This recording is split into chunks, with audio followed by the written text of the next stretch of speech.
여러분을 축복합니다. 아멘.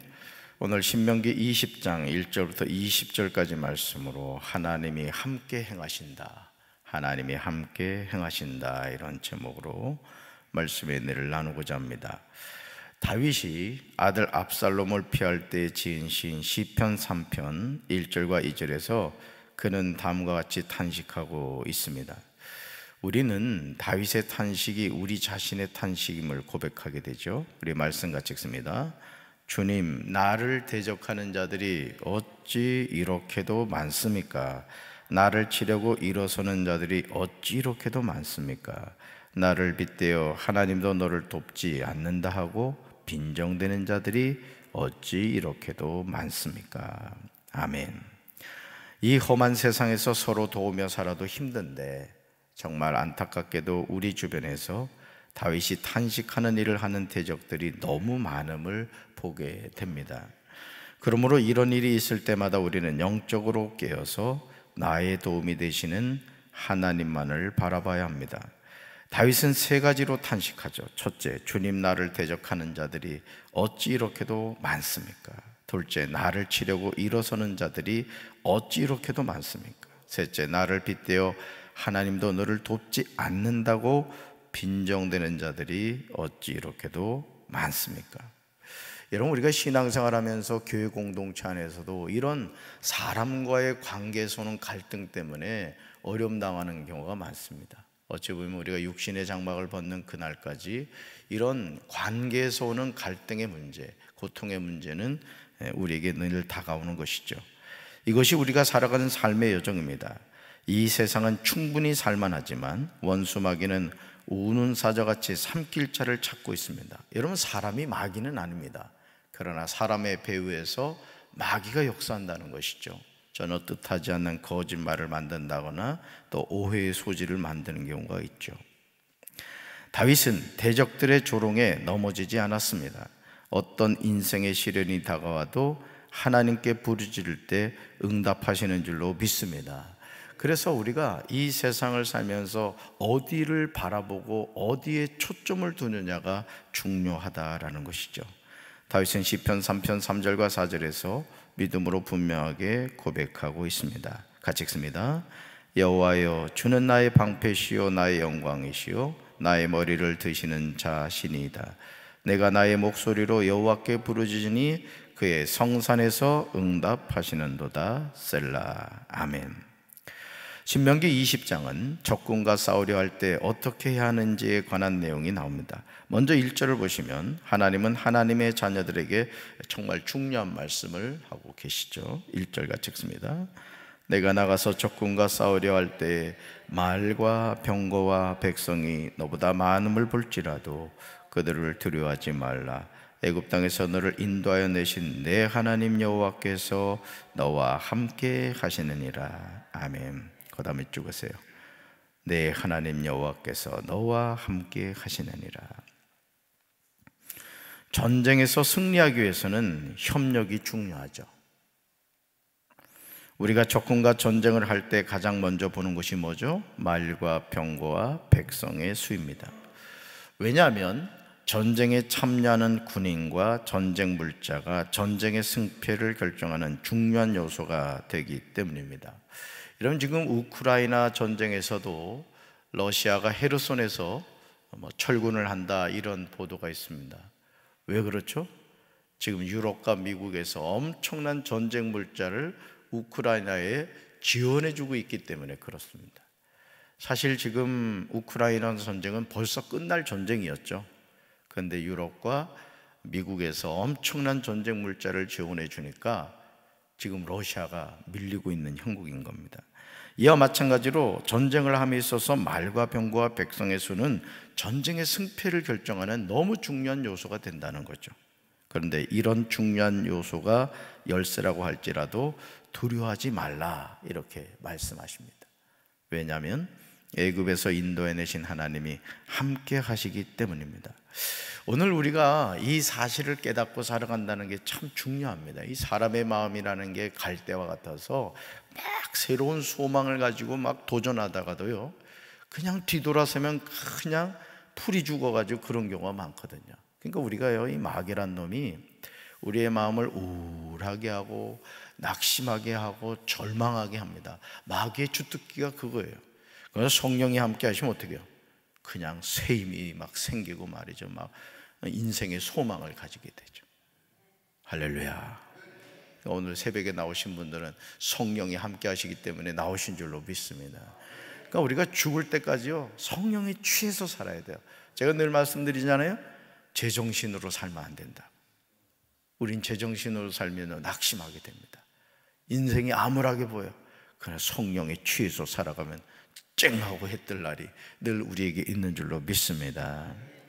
그러므로 다윗은 시편 3편 6절에서 조금도 의심하지 않고 확신의 참 마음으로 고백하죠. 오늘 저와 여러분에게 이런 믿음의 고백이 필요해요. 같이 읽습니다. 나를 대적하여 사방에 진을 친 자들이 천만대군이라 해도 나는 두려워하지 않으렵니다. 아멘. 우리는 전쟁의 외적인 조건을 보려고 하지만 눈에 보이지 않는 힘이 있음을 기억해야 됩니다. 사실 이 우크라이나 전쟁에서도요, 지금 이렇게 여러분 매스컴을 통해서 이렇게 주목해 보신 분들은 물론 아까 말씀드린 유럽과 미국에서 지원해주는 전쟁 물자, 그것도 중요한 요소가 되겠지만 지금 러시아 군인들은요, 왜 싸워야 되는지를 모릅니다. 그러니까요, 뭐 몇백억 하는 막 탱크를 갖다 그냥 주잖아요. 그리고 항복합니다. 왜? 싸우고 싶지는 않은 거예요. 근데 우크라이나 이 군인들은 빼앗아버린 국토를 찾아야 된다. 그리고 그 러시아 군인들의 만행들을 보니까 눈이 뒤집히는 거예요. 그러니까 우크라이나군은 막 목숨을 걸고 싸우고 있고, 러시아군은 왜 싸워야 되는지도 모르니까 자꾸 이제 후퇴를 하게 되는 것이죠. 여러분, 우리와 함께 하시는 하나님이 계신다면 우리는 어떤 전쟁에서도 승리하게 될 줄로 믿습니다. 아무것도 두려워하지 않습니다. 누가 하나님을 이길 수가 있겠습니까? 믿습니까? 그러니까 여러분이 늘 가슴을 펴란 말이에요. 죽을 날 기다리는 인생 되지 말고, 죽을 땐 죽더라도 살아있을 때는 어깨 펴야지.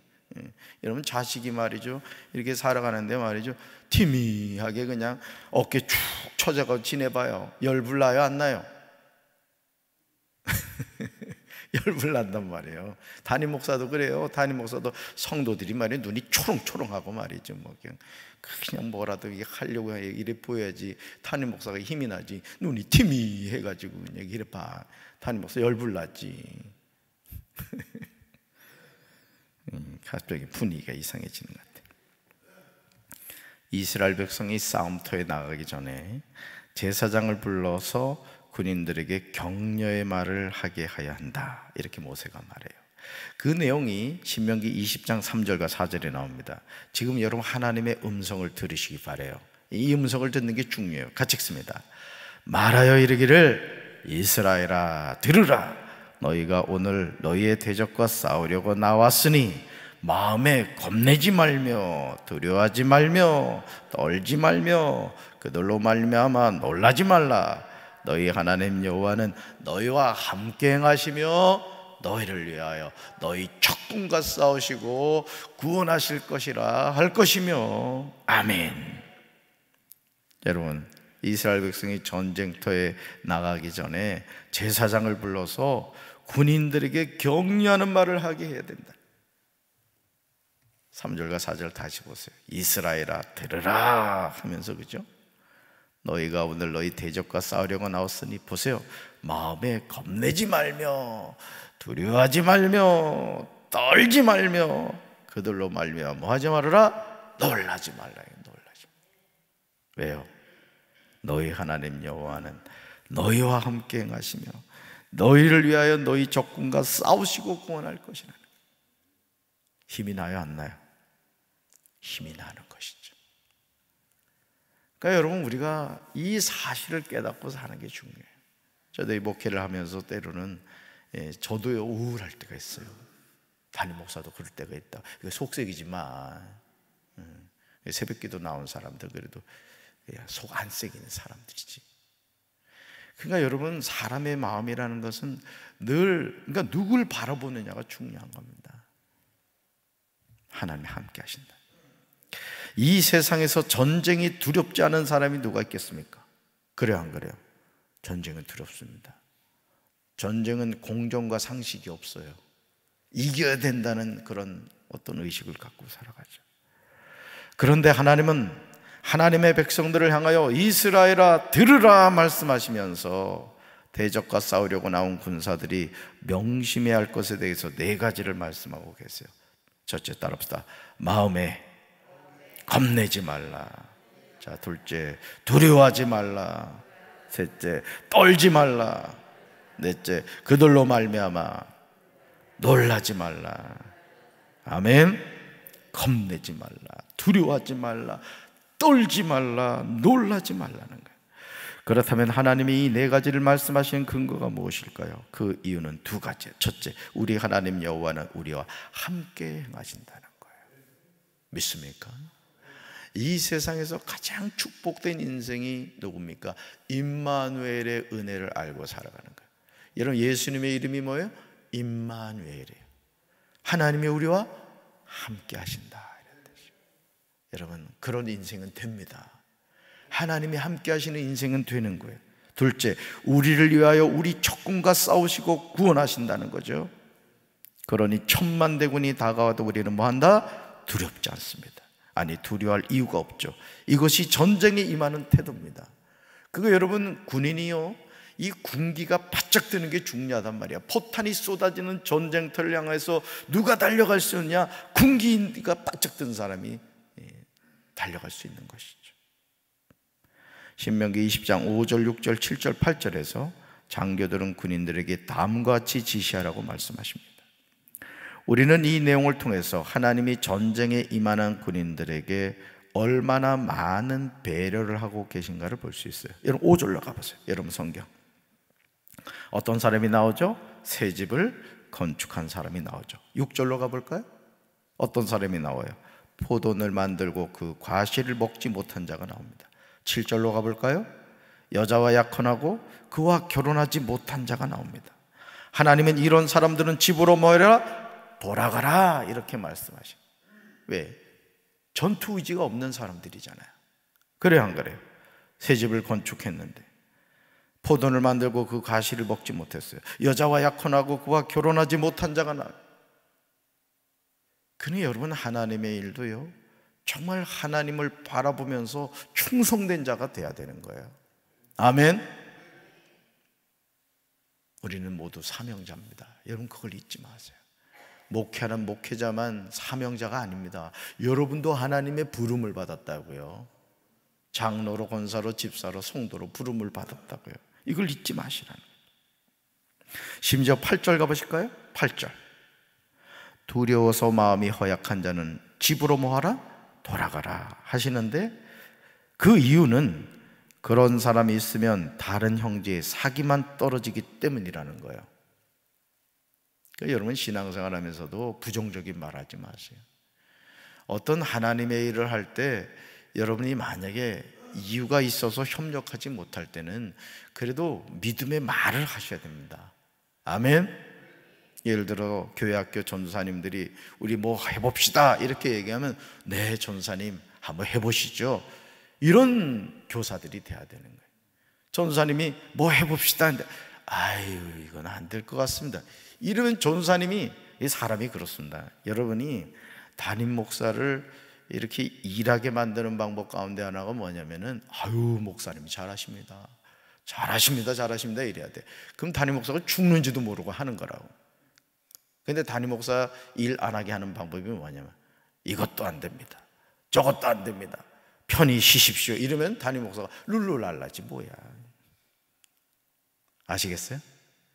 그러니까 동역을 한다는 것이 몸으로 같이 뛰는 방법도 있고 기도로 돕는 방법도 있고 또 자꾸 격려해 주는 거예요. 격려. 각 부서의 부서장이 일하게 하는 방법도 마찬가지입니다. 부서원들이 장을 자꾸 이렇게 힘을 실어주고 일할 수 있도록 해줘야지. 자꾸 끄집어내리려면 일을 어떻게 하겠어요? 그러니까 오늘 8절 다시 보세요. 8절 보세요. 여러분 성경. 두려워서 마음이 허약한 자는 집으로 돌아가라는 거예요. 왜? 그런 사람이 있으면 다른 형제의 사기만 떨어지기 때문에 어우 저 골리앗 봐, 세상에 갖다 한 방 맞으면 바로 죽겠어. 그러니까 사울왕하고 이스라엘 군대들이 도전도 못 해본 거예요. 근데 그냥 어린 소년인 다윗이 딱 와서 보니까 며칠째 그냥 골리앗이 나와서 하나님을 욕하고 막 이러는데도 그냥 이스라엘 군사들이 벌벌벌 떨고 있는 거예요. 그들이 그 소년이 말이죠. 만군의 여호와의 이름으로 물맷돌 5개 가지고 대들잖아요. 여러분 왜 그럴 수 있었죠? 다윗은 누굴 바라봤어요? 만군의 여호와 하나님을 바라본 거예요. 우리가 살아가는 인생도 마찬가지입니다. 자꾸 환경과 상황을 바라보면요 인생이 되는 일이 없는 거예요. 근데 하나님만 바라봐봐요. 눈동자가 다르다고. 눈동자가. 아멘. 하나님은 하나님을 온전히 신뢰하는 자를 사용하세요. 여러분 쓰임받는 인생 되기 바랍니다. 장로가 돼서도 장로로서 쓰임받는 게 중요한 거예요. 장로 직분 받고 일 안 해봐요. 교회 그 두통거리입니다 진짜. 권사 돼가지고 일 안 해봐봐. 있으나 마나한 권사지. 그러니까 여러분 하나님께 쓰임받는 인생이 되길 바라요. 저는요 목회를 하면서도 제가 늘 가지는 마음이 뭐냐면 하나님 저 쓰임받기를 원해요. 웃지 아무도 아멘 안 하면 쓰임받는 인생이 돼야지. 여러분 죽으면 이거 다 썩어요. 있을 때 써먹으시기 바랍니다. 그럼 그러니까 신앙생활을 해도 말이죠 문제방만 딸고는 성도 되지 말고 자꾸 살피라고. 교회 와서 내가 할 일이 뭔가. 할 일이 너무너무 많아요. 오늘 여자 화장실 들어가서 바닥에 쓰레기가 있어가지고 내가 주웠다고. 화장실 문이 열려 있어가지고 눈에 띄었지 뭐야. 아마 우리 저 김장로님 목사님 왜 여자 화장실에서 나왔나 그랬을 거야. 휴지 줍느라 그랬어요. 휴지 줍느라고. 여러분 우리가 이런 마음을 가지라는 거예요. 내가 하나님의 교회에서 아니 그러잖아요. 30일 때 담임 목사가 됐으면 그래도 야 그 박재진 목사가 우리 교회에서 담임으로 있을 때 참 열심히 일하셨어. 이런 목사가 돼야지. 불 떼던 목사였어. 이러면 되겠어요? 물론 성령의 불을 떼면은 괜찮지만 열불 나게 하는 목사 되면 안 되잖아요. 여러분도 마찬가지요. 담임 목사 열불 내지 말고 열심히 동역자 되시기 바랍니다. 할렐루야. 믿음을 가진 자가요 10,000,000대군을 무찌릅니다. 따라서 믿음을 가진 자가 10,000,000대군을 무찌릅니다. 아멘. 그 믿음이 사람이 되란 말이야. 이 양 태어났으면 하나님께 쓰임받다가 천국 가. 야 고생했다. 그리고 하나님 주신 상급 받아야지. 우리 김 집사님 그렇지? 그렇게 돼야 된다. 신명기 20장 10절과 11절은요 이스라엘 자손이 어떤 성읍으로 나아가서 치료할 때에 그 성읍에서 먼저 화평을 선언하라고 하십니다. 그리고 그 성읍이 만일 화평하기로 화답하고 성문을 열면 그 모든 주민들에게 조공을 바치고 섬기게 하라고 합니다. 그러나 12절부터 14절에서 화평하기를 거부하고 이스라엘 자손과 대적하여 싸우려고 할 때는 성읍을 에워싸라고 하십니다.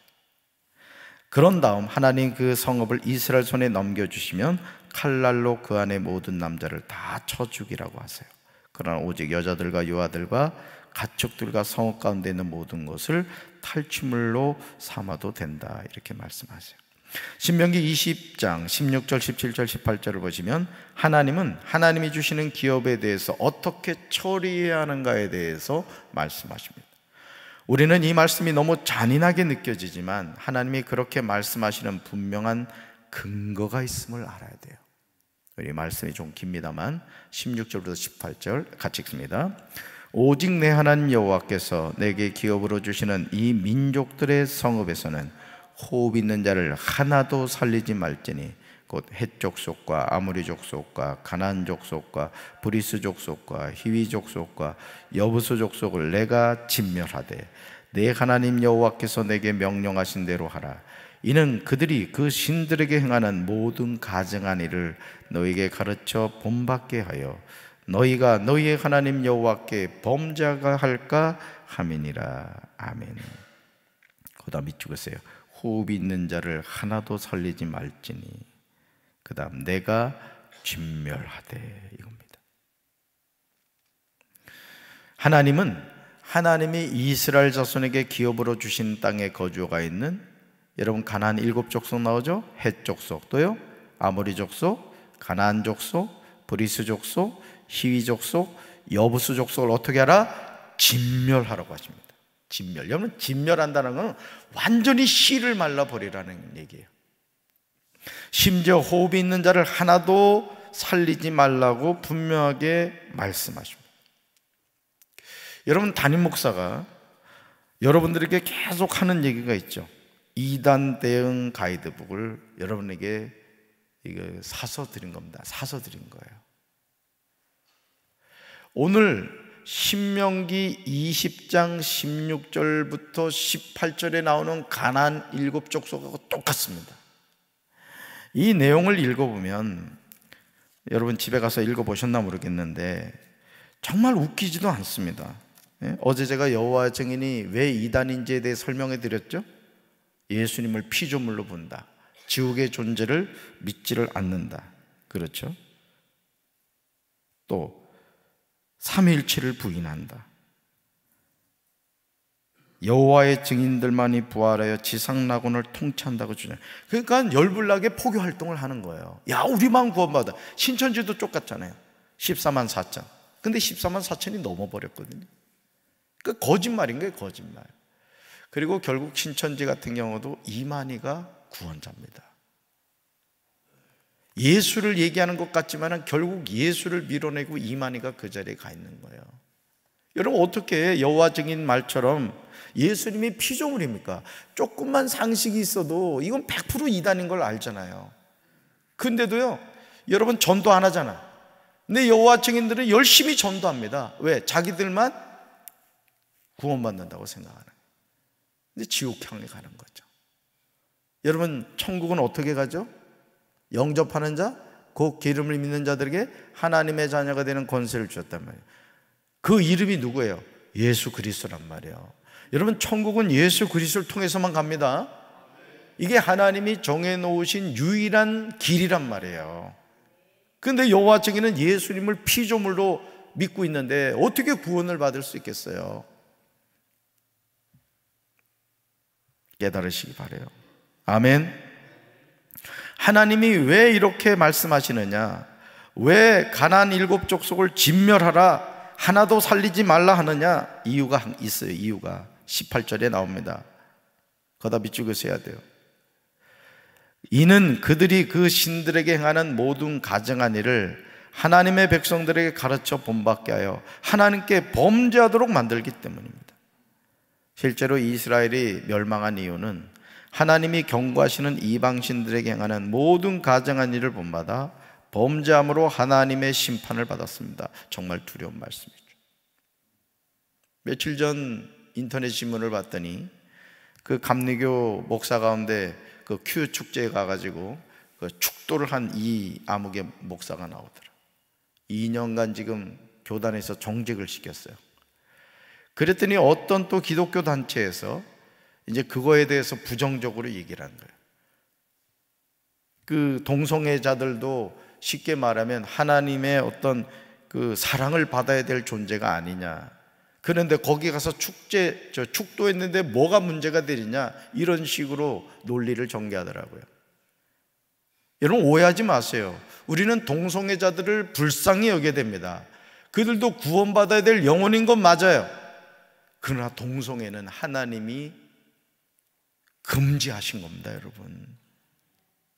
저주받을 짓이라고요. 믿습니까? 몸의 구조를 보라고요, 몸의 구조를. 아니 왜 응아를 해야 되는 그런 신체 기관을 가지고 거기에서 선교를 하냔 말이에요. 이건 말이 안 되잖아요. 이유는 한 가지입니다. 그래서 저는 우리 성도 여러분들이 좀 이렇게 책을 읽으실 수 있다면 기독교 세계관에 대해서 또 꼭 한번 읽어보셔야 돼요. 그래서 그 기독교 세계관에서 왜 사람들이 종교 다원주의를 따라가고 범신론을 믿고 동성애를 하고 아주 그런 하나님이 싫어하는 일만 하는 이유가 뭔가 딱 결론을 이렇게 내리더라고요. 하나님이 싫대요, 그 사람들은. 여러분들 하나님이 좋죠? 하나님 사랑하시죠? 그런데 동성애자들이든가 뭐 차별금지법이라든가 하나님을 대적하는 자들의 아주 그들의 중심이 뭐냐? 흔히 말하는 진화론자들. 하나님이 싫다는 거야. 아니, 멸망의 자식들인 게 쉽게 말해서. 그러니까 여러분, 우리가 그런 걸 잘 분별하셔야 돼요. 아, 그래, 동성애자들을 우리가 불쌍히 여겨야 된단 말이야. 하나님을 몰라 그런 거잖아요. 그렇지만 그들이 하는 행위는 본받아서는 안 되는 거예요. 그건 하나님이 기뻐하는 행동이 아닌 거예요. 믿습니까? 그런 자들에게 가서 축도를 한다는 게 말이 됩니까? 그건 그들이 하는 행동을 옹호하는 거잖아요. 너희들 잘하고 있어. 여러분, 그 이야기 아십니까? 어떤 그 엄마가 이제 그 자녀가 이제 사형수인데 그 감옥에 이제 아들을 찾아갔다는 거예요. 그 찾아갔는데 이 아들이 엄마한테 마지막으로 엄마하고 이렇게 작별 인사를 하고 싶다고 그러더라는 거예요. 그래가지고는 엄마가 이제 그랬겠죠. 그랬더니 이 아들이 엄마하고 이렇게 이제 마지막에 이렇게 뽀뽀를 했겠죠. 왜 뽀뽀하는 인사도 있잖아요, 그죠? 우리나라 저도 가끔 이내하고 뽀뽀를 합니다. 근데 했더니 이 아들이 말이죠, 엄마 혀를 그냥 잘라버렸다는 거예요. 이제 예화에 나오는 거예요. 그 왜 그랬느냐? 이 아들이 막 절규하면서 그러더라는 거예요. 엄마가 내가 처음 도둑질을 해왔을 때 엄마가 그러더라는 거예요. 뭐라고 꾸짖어야 되는데 아이고 잘했다, 어디서 가져왔냐 그러더라는 거예요. 그러니까 바늘도둑이 나중에 소도둑이 됐다는 거죠. 그러니까 결국 사형수까지 된 거예요.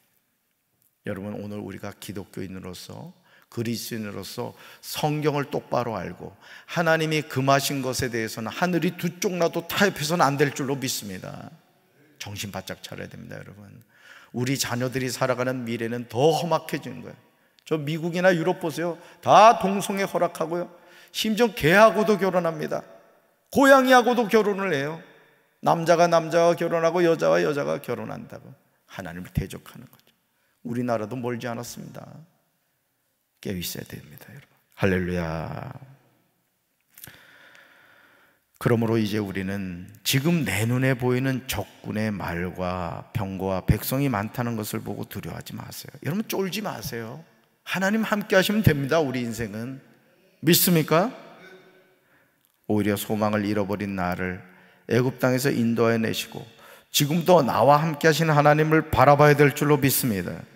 그렇게 할 때 우리는 대적과의 싸움에서 언제나 어디서든지 백전백승을 하게 됩니다.